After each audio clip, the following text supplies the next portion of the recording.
ఏం చెప్పింది ఆ రోజు? మొదటి ఏడాదిలో 2 లక్షల ప్రభుత్వ ఉద్యోగాలు అన్నాడు.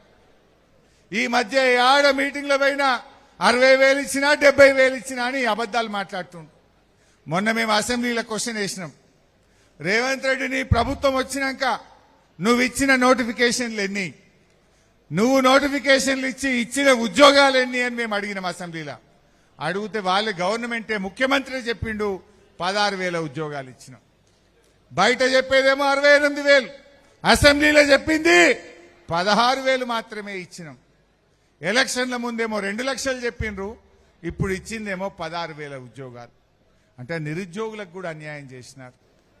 మొన్న డీజీపీ గారు అన్నాడు, కొత్త డీజీపీ సివి ఆనంద్, పోలీస్ శాఖలో 19,000 ఖాళీలు ఉన్నాయన్నాడు. కానీ మొన్న రేవంత్ రెడ్డి 2 జూన్ నాడు ఏమంటుండు, 5,000 కానిస్టేబుల్ ఉద్యోగాలకు నోటిఫికేషన్ ఇస్తామంటాడు. 19,000 ఖాళీలు ఉన్నాయని డీజీపీ చెప్తే రేవంత్ రెడ్డి 5,000కే నోటిఫికేషన్ ఇస్తా అంటాడు. మరి అందరికీ ఉద్యోగాలు ఇయ్యవా? ఖాళీలున్న ఈ నిరుద్యోగ యువత ఎన్నో ఏళ్లకు ఎదురు చూస్తా ఉన్నారు. ఆనాడు కేసీఆర్ గారు ఒక్కటేసారి 17,000 కానిస్టేబుల్ ఉద్యోగాలను నియామకం చేసిండు, నోటిఫికేషన్ ఇచ్చిండు.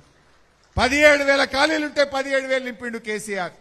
మరి నువ్వు ఎందుకు నింపుతలేవు? 19,000 ఉంటే ఎందుకు 5,000 వేస్తా అంటున్నావు? నిన్న చిక్కడపల్లి సెంట్రల్ లైబ్రరీలో, దిల్సుఖ్ నగర్ లో పిల్లలు రోడ్ల మీదకి వచ్చి 19,000 ఉద్యోగాలకు నోటిఫికేషన్ చేయాలని ధర్నాలు చేస్తే ఈ రేవంత్ రెడ్డికి చీమ కుట్టినట్లేదు.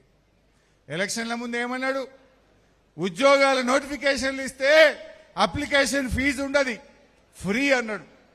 ఇప్పుడేం చేసిండు, 400 ఫీజు ఉంటే 800 చేసిండు, డబుల్ చేసిండు. ఎలక్షన్ల ముందు ఫ్రీ, ఎలక్షన్లు అయిపోయినాక డబుల్ ఛార్జ్. అంటే ఈ రకంగా నిరుద్యోగులను కూడా మోసం చేసినటువంటి పరిస్థితి. ఎవరిని నువ్వు మోసం చేయలే.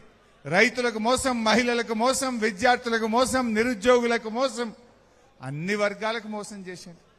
ధరలు మాత్రం పెంచుతున్నాడు.